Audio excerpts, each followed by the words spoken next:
Hi, this is KC from KC Grandpa Tech. We haven't been on for a while. As you may or may not know, we moved to Florida from our offices up north.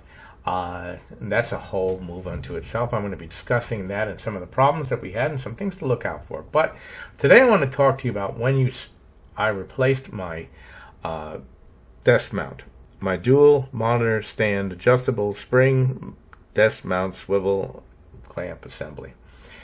And needless to say, I wasn't very pleased with what I got. I'm going to be talking about the Huanuo full motion desk mount. So stay tuned. Don't forget to like and share and subscribe to the channel. And I'm going to get into that right now.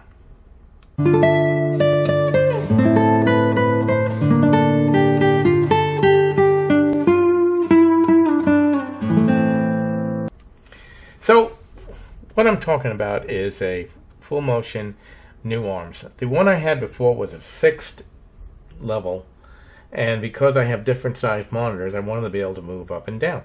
So I checked out this unit, and you know what? It had everything I wanted to, various ways to mount it to the desk, various ways that I could do it. Spring loaded, adjustable, everything looked good. But and as you want something that you can adjust your monitors back and forth. You can move them back and forth. But that's where we began to have an issue.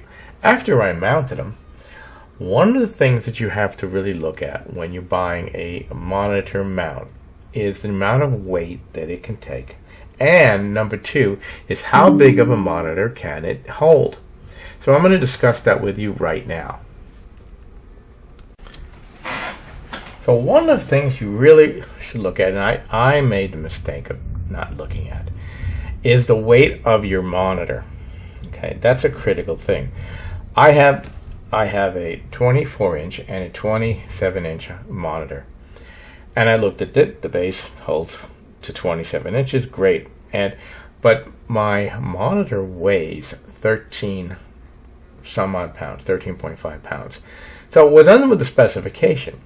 But after I installed it, I had a problem that the monitor kept going down, wouldn't stay flat. Now now they tell me they have an adjustment bracket on there, an adjustment screw that tightens it up. Mine came in broken. Where you put your Allen to tighten it, there was no Allen. There was nothing there that I could tighten with. The other arm had it, but that was not the point. It was already broken.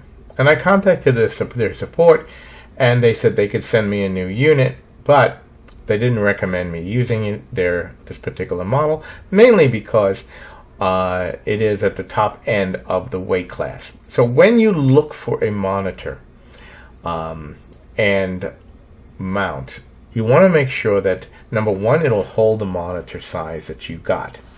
And the second thing you want to do, of course, is you want to make sure that it is within the weight class of your monitor. A lot of monitors, are a little heavy because of their size or whatever. I didn't realize that. So my review of the Huanuo monitor stand is that through no fault of my own, I realized I didn't buy a monitor stand that was strong enough to hold both monitors correctly. For mounting, I give it a 10. For ability to adjust the arms back and forth, fantastic. Tension ability and adjustment, it had it, but the one arm that I had a broken Allen and with screw mount that didn't allow me to adjust it. And number two, in my case, it didn't have the proper weight class. It doesn't have the strength to hold my monitor up and down. So my review would be that if you're going to buy one with a little more oomph. So if you've got 27-inch monitor and it's close to the weight class is closer to what you are the maximum on your thing, go to the next model up. And that's what I was recommending. Anyway, this is Casey from Casey Grandpa Tech. This is a quick video and review of the Huanuo dual monitor stand. The model number is HNDS6. I'm going to be upgrading to a higher model, and I'll be doing a review on that. So until next time, this is Casey from Casey Grandpa Tech out, and you have a great day.